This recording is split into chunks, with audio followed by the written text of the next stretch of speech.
How to cook wholemeal pasta in microwave.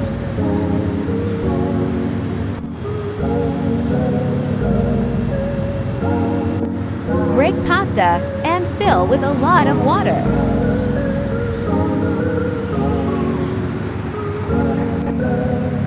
Boil in microwave for 11 minutes.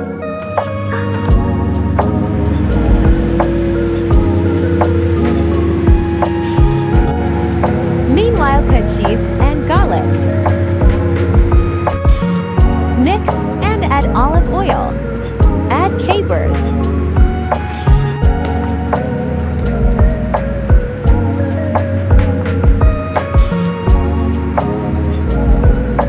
Enjoy your healthy pasta.